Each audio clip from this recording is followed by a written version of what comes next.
कभी हमने सोचा है कि हार्डवर्क करके भी हम पीछे क्यों रह जाते हैं और हमसे कम हार्डवर्क करने वाले लाइफ में हमसे आगे कैसे निकल जाते हैं। सो गाइस, मेरा नाम है संदीप और आज हम बात करेंगे एक ऐसे ही प्रिंसिपल या रूल के बारे में जिससे हम अपनी लाइफ में हर रिज़ल्ट अचीव कर पाएंगे और हम इस रूल को किसी भी काम में अप्लाई कर सकते हैं।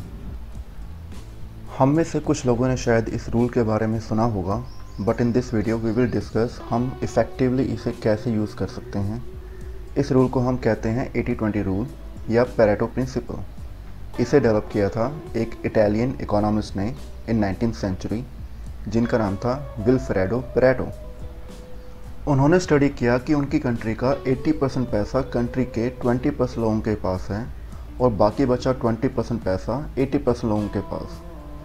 फर्दर स्टडी करने के बाद उन्होंने रियलाइज़ किया ये रूल लाइफ में हर जगह अप्लाई हो सकता है।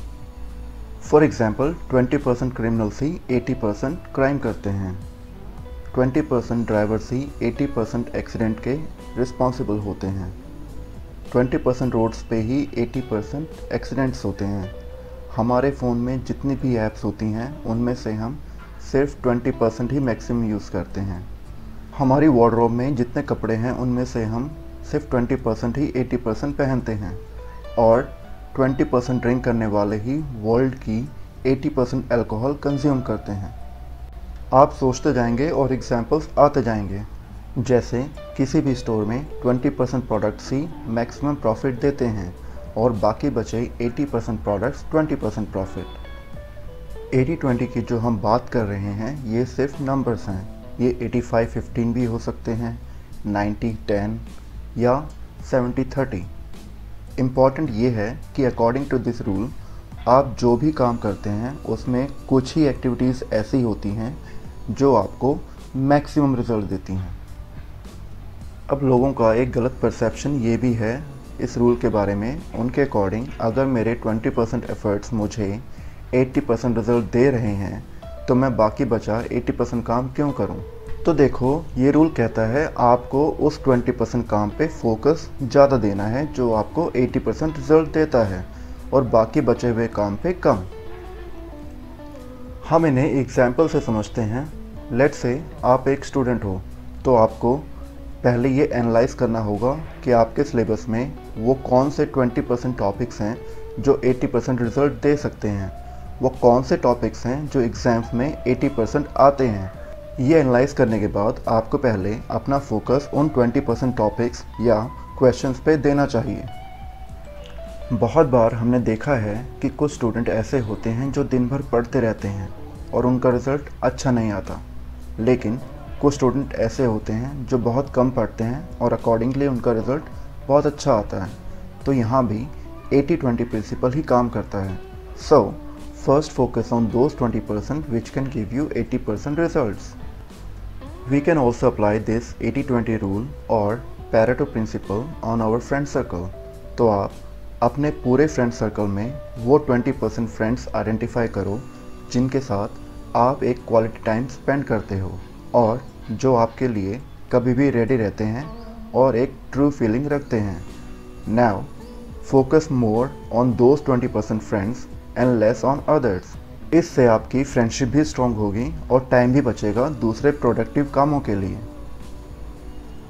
आप इस 80-20 रूल को कहीं भी अप्लाई कर सकते हैं, जैसे अपनी कंपनी में, बिजनेस में, स्पोर्ट्स, वर्कआउट, रिलेशनशिप या डेली रूटीन में। अगर हम रिलेशनशिप की बात करें तो बहुत बार होता है कि हम अपनी वाइफ, पेरेंट्स या गर्लफ्रेंड को हैप्पी रखने के लिए पूरी मेहनत करते हैं, जैसे अच्छी अच्छी बातें करना, गिफ्ट देना, क्वालिटी टाइम स्पेंड करना, उन्हें कभी ना कहना, गुस्सा नहीं करना। फिर भी वो खुश नहीं होते, हमसे हमेशा अपसेट रहते हैं। कभी एनालाइज किया है क्यों? क्योंकि हम सब काम तो करते हैं बट उस 20% चीज़ पे मैक्सिमम फोकस नहीं देते जो उन्हें ज़्यादा खुशी देता है। हो सकता है उन्हें आपका क्वालिटी टाइम ज़्यादा पसंद हो, आपके गिफ्ट देने से या गुस्सा ना करने से। आप चाहें तो 80-20 रूल को उल्टा करके भी अप्लाई कर सकते हैं।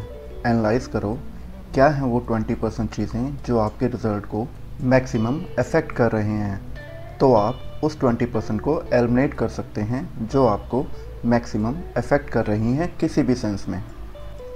अपने आप को बेटर करने के लिए हमेशा 80-20 80-20 80-20 करते रहो। हर उस चीज़ को अपनी लाइफ से एलिमिनेट करो जो आपको प्रोग्रेसिव होने से रोकती है। लोग क्या कहेंगे ये सोचना बंद करो। हमें ये देखना है हम अपनी लाइफ को कैसे बेटर कर सकते हैं। तो कमेंट करके बताना आप इस 80-20 रूल को अपनी लाइफ में कब से और कहाँ अप्लाई करेंगे। हमें पता है वर्ल्ड में आज के टाइम पे कंपटीशन कितना हो गया है, तो हमें खुद को एनालाइज करते रहना होगा to be active in this environment. Smart work versus hard work को समझना होगा। हार्ड वर्क में हमें स्मार्ट वर्क लाना ही होगा। अगर आपको वीडियो अच्छा लगा तो कमेंट करना और लाइक करना। चैनल को सब्सक्राइब करो और फैमिली और फ्रेंड्स के साथ शेयर करो। हम मिलेंगे नेक्स्ट वीडियो में। अपना ख्याल रखना, खुद को इम्प्रोवाइज़ करना एंड बी हैप्पी।